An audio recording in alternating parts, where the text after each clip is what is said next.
तो सनंत प्रक्रिया है। सनंत में भी आप सन प्रत्यय लगाएंगे तो स शेष बच जाएगा।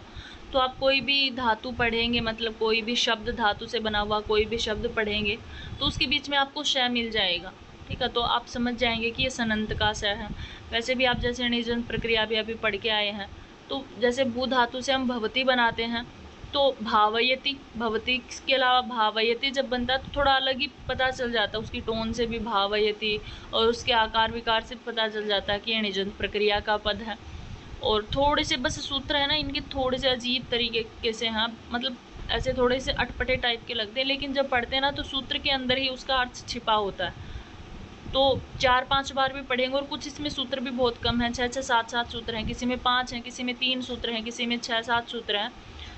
तो वो 3-3, 4-4 बार भी हम पढ़ते हैं तो उसमें वो समझ में आ जाते हैं। ठीक है, तो अब है सनंत प्रक्रिया। सनंत प्रक्रिया क्या कहते हैं कि सनंत प्रकरण में कुछ ध्यातव्य, कुछ नियम है। कहते हैं सन प्रत्यय में से मात्र स बचता है, श शेष बचता है, न का लोप हो जाएगा, मात्र क्या बचेगा आपका स बचेगा। कहते हैं यह प्रत्यय इच्छा अर्थ में होता है और विकल्प से धातु कर्मणः समान कर्तृच्छायाम व सूत्र से होता है। ये इसका सूत्र है कि धातु में कोई कर्म हो रहा हो, उसमें क्या हो, कर्तृच्छायाम, कर्ता की किसी इच्छा को दिखाना, इस अर्थ में सन प्रत्यय का प्रयोग किया जाता है। ये आपसे पूछ लिया जाएगा कि सन प्रत्यय किस अर्थ में होता है, तो आपको इच्छा अर्थ में बताना है कि सन प्रत्यय का प्रयोग इच्छा अर्थ में होता है। और कौन से सूत्र से होता है, तो धातु कर्मणः समान कर्तृच्छायाम व। कहता है यह प्रत्यय केवल और केवल धातुओं के बाद ही लगता है। जैसे निजंत प्रत्यय आपने पढ़ा कि धातुओं के बाद लगता है, उसी प्रकार से ये 12 प्रत्यय जो गिनाए गए थे आपके, सन प्रत्यय है इत्यादि ये प्रत्यय हैं, ये लगभग सारे प्रत्यय धातुओं के बाद ही लगते हैं। तो निजंत प्रत्यय यानी णिज प्रत्यय था वो भी धातुओं के बाद लगता था, और सन प्रत्यय है वो भी केवल और केवल आप धातुओं के बाद ही लगा सकते हैं। आगे कह रहे सन प्रत्यय सनादि में 12 प्रत्ययों में से एक है, अतः इस प्रत्यय से बना हुआ शब्द सनाद्यंता धातव है। इस सूत्र से पुनः धातु बन जाता है। जैसे भू धन स, सन प्रत्यय बनता है क्या, भूभूष।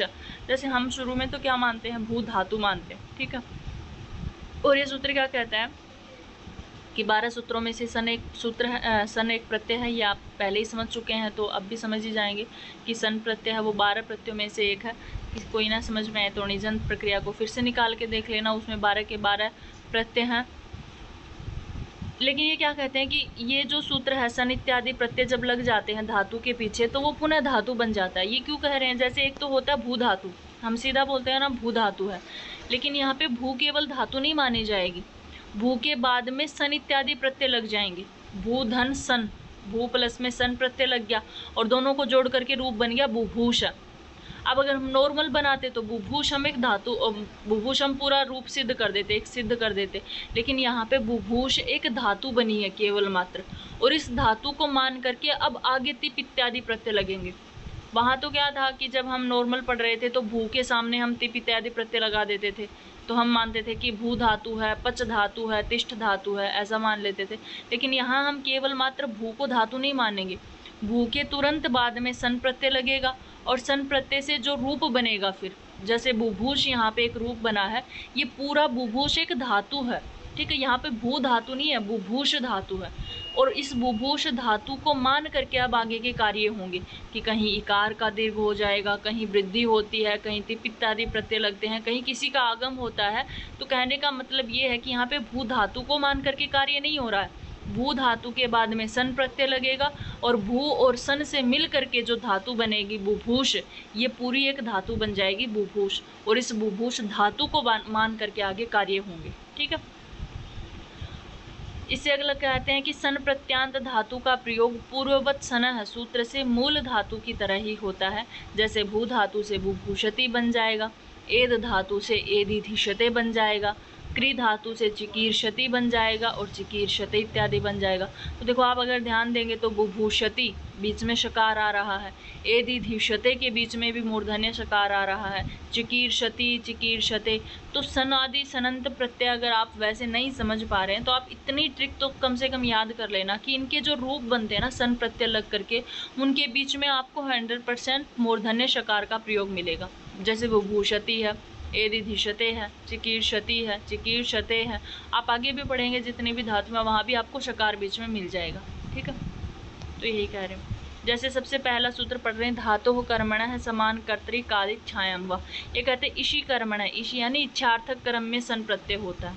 आपसे पूछा जाएगा कि सन प्रत्यय कहाँ किया जाता है, तो आपको बताना है कि इच्छा अर्थ में, कर्ता की कोई कर्म इत्यादि करने की इच्छा, उस अर्थ में क्या होता है, इच्छा अर्थ में सन प्रत्यय का प्रयोग होता है। जैसे पठ, व्यक्तायाम, वाच इत्यादि धातुओं के साथ बनता है। और उससे अगला वाला सूत्र कहता है संयंगो हो, ये कहता है द्वित्व कृते। ये सूत्र क्या कहता है, द्वित्व कर देता है। जैसे हम नॉर्मल धातुओं में जब पढ़ते हैं तो तब भी तो हम धातुओं का द्वित्व करते हैं ना, दो कर देते हैं। जैसे बभूवजम बनाते हैं तो हम भू भू इस प्रकार से बनाते हैं, भू भूव ब भूव, इस प्रकार से द्वित्व करते हैं। या कहीं कहीं हम अचोराभ्याम द्वे से द्वित्व करते हैं, कहीं किसी सूत्र से।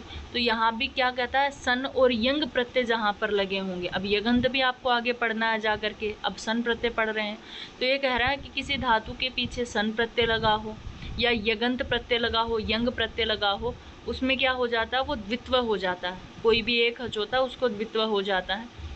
तो द्वित्वकृत यानी प्रथम एकाच को द्वित्व, पहला जो एक अच है, पूर्व का जो एक है, तो उसको द्वित्व हो जाता है सन प्रत्यांत व यंग प्रत्यांत अनभ्यास में रहते हुए। ठीक है, तो यहाँ क्या बन जाएगा, पठिष्यति एक था, लेकिन जब हम द्वित्व करेंगे तो क्या बन जाएगा, पी पठिष्यति। ऐसे ही एदिधिष्यते बन जाएगा।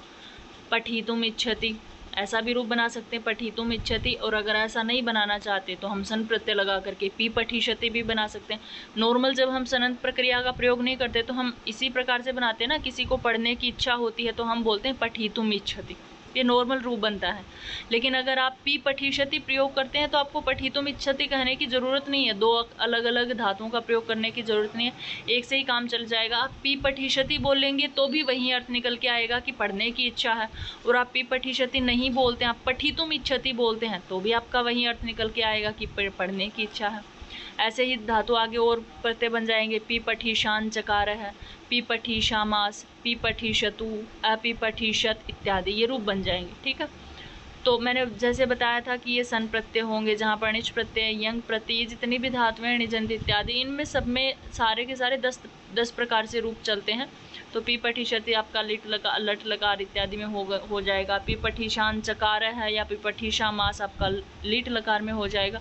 लेकिन एक कॉमन बात ध्यान में रखना, इन सबके बीच में शकार मिलेगा आपको। ठीक है, ऐसा नहीं है कि जहाँ कहीं अब शकार मिले आप वहीं आंख बंद करके सनंत प्रत्यय यानी सन प्रत्यय लगा दें। एक बार पढ़ लेना सूत्र सारे, कौन सा सूत्र क्या कह रहा है, कौन सा धातु रूप क्या बन रहा है। ऐसा नहीं कि हाँ प्रियंका ने बताया था कि बीच में श है तो सीधा आप लगा दो, ऐसा नहीं करना है। ठीक है, 2-5 बार पढ़ लेना इनको। 2-5 बार पढ़ोगे ना तो दिमाग में बैठ जाएंगे। थोड़े से अटपटे शब्द हैं, लेकिन अटपटे शब्द बोलते हैं ना जल्दी दिमाग में बैठते हैं, और जो नॉर्मल सरल चीज़ें होती हैं ना वो जल्दी दिमाग में बैठती नहीं, फिसल जाती हैं। आगे कहते हैं सहस्यार्ध धातु के, ये सूत्र क्या कहता है, कहते हैं सस्य स्थाने त आदेश हो जाए। मतलब अगर आप सन प्रत्यय का प्रयोग कर रहे हैं, उस सन प्रत्यय के प्रयोग में अगर सकार का प्रयोग हो रहा तो उसकी जगह पे क्या हो जाता है, त प्रयोग हो जाता है, त का आदेश हो जाता है, यानी स के स्थान पे त आदेश हो जाता है। तो जैसे जिगत्सान चकार है, जिगत्समास, जिगत्साम बभूव, जिगित्सिता, जिगित्सतु, जिगित्सत इत्यादि सभी लकारों में क्या हो जाएगा, स की जगह घस धातु है, घस धातु से क्या हो जाएगा, स की जगह क्या हो जाता है, एक सन प्रत्यय का स तो है ही है, सन प्रत्यय का तो स रहेगा ही रहेगा, लेकिन घस घस इत्यादि ये जो धातु है, इस धातु के सकार को क्या हो जाता है, तकार आदेश हो जाता है। तो जिगित्सान चकार है बन जाएगा, जिगित्समास बन जाएगा, जिघत्साम बभुआ बन जाएगा, जिघत्सिता बन जाएगा, जिघत्सतु बन जाएगा, अजिघत्सत बन जाएगा। तो सन प्रत्यय का स तो वैसे का वैसा है ही है, स तो आपको बीच में याद ही रखना है, एक ट्रिक है कि स जहाँ पर आएगा वहाँ सन प्रत्यय हो जाएगा। लेकिन यहाँ पे ये सूत्र क्या कहता है, सहस्यार्ध धातु के, यानी सकार के स्थान पे, यानी धातु का जो सकार होता है उसकी जगह क्या हो जाता है, तकार आदेश हो जाता है। तो आपका क्या बन जाएगा, जिघत्स बन जाएगा। ठीक है, उस प्रकार से फिर आप रूप चलाते रहना कि लिट लकार में क्या बनेगा, लोट लकार में क्या बनेगा, या लंग लकार में क्या बनेगा। उससे अगला सूत्र है आपका अज झन गमाम शनि। ये सूत्र क्या कहता है, अच वर्णांत, मतलब कोई भी धातु हो कैसी हो, अच वाली हो, मतलब या ए ई उ रील री सारे अचों का जिसमें अंतिम वर्ण आ रहा हो, या फिर हन धातु हो, ईंग धातु हो, इन सब के स्थान पे होने वाले गम को दीर्घ हो जाता है। ठीक है, यानी गम इत्यादि हो उनके स्थान पे क्या हो जाता है, दीर्घ आदेश हो जाता है। ये सूत्र ऐसा आदेश करता है। और इससे अगला सूत्र कहता है इको झल, कहता है इक अंत वाली धातुओं में झलादि सन प्रत्यय कित होता है। कित यानी कै जिसका इत गया होता है। इस फलस्वरूप इक की जगह गुण और वृद्धि नहीं हो सकती, तो गुण और वृद्धि नहीं होगी तो धातु वैसे की वैसे रह जाएगी। वरना तो अगर गुण वृद्धि हो रही हो तो ई की जगह ए हो जाता है, ऊ की जगह ओ हो जाता है, लेकिन यहाँ कुछ नहीं होगा। तो आप क्या बनाएंगे, चिकीर्षति का चिकीर्षति रह जाएगा। वरना अगर हो जाती तो ची का ई का ए हो जाता, की का ए हो जाता इस प्रकार से, या जिघांसति बन जाएगा, अधि जिघांसते इत्यादि बन जाएगा। और इस साइड में जो लिख रखे हैं ब्लू पेन से, ये वही लिख रखे हैं। अगर आप नॉर्मल प्रयोग करते हैं तो कर्तुम इच्छति, करने की इच्छा है, आप ऐसे प्रयोग कर सकते हैं। लेकिन आप सन प्रत्यय का प्रयोग करते हैं तो भी आपका वही अर्थ निकल के आएगा। अगर आप चिकीर्षति कह रहे हैं तो इसका मतलब भी यही है कि करने की इच्छा है।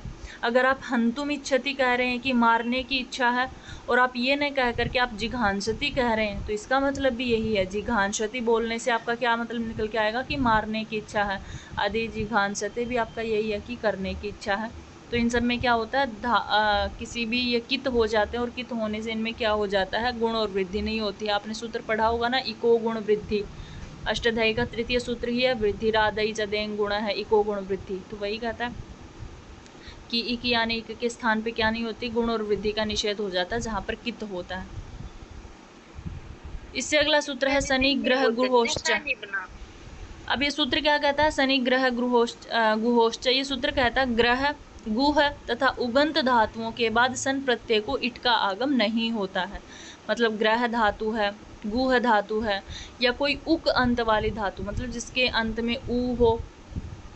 उक के अंत में, उक में क्या कौन से प्रत्यय आते हैं, आई उण के ऊ से ले करके रील रि के कै तक के वर्ण आते हैं, री और री और ऊ तीन ही वर्ण आते हैं। तो किसी धातु के अंत में ऊ वर्ण हो, री वर्ण हो, री वर्ण हो, ऐसी धातु में क्या होता है, सन प्रत्यय के बाद अगर इट का आगम कहीं आप करना चाहो तो वो नहीं होगा। ग्रह धातु में, गुह धातु में और उक इत वाली धातुओं में आप इट का आगम नहीं कर सकते। तो ये क्या बन जाएगा, बुभूषति का बुभूषति रह जाएगा। अगर इट का आगम हो जाता तो क्या बन जाता, बुभूषिति बनता।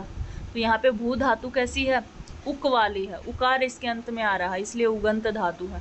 ऐसे ही आप ग्रह धातु आ रही हो, कोई गुह धातु आ रही हो, या किसी धातु के लास्ट में री प्रयोग हो रहा हो, जैसे क्री धातु है, क्री के धातु में री प्रयोग होता है, ऐसे किसी धातु के अंत में री प्रयोग हो रहा हो, तो ऐसी धातुओं में क्या हो जाता है, सन प्रत्यय के बाद आने वाले इट का लोप हो जाता है, यानी होता ही नहीं है, इट का आगम नहीं होता है। तो आई थिंक ये आपको समझ में आया। तो आपका क्या बन जाएगा, बुभूषति बन जाएगा। तो देखा जाए तो इनमें सब में लकार में आपके बीच में श मिल रहा है, कहीं दंत्य सकार मिल रहा है, कहीं मूर्धन्य सकार मिल रहा है। तो आप समझ तो जाएंगे कि सनंत प्रत्यय हैं।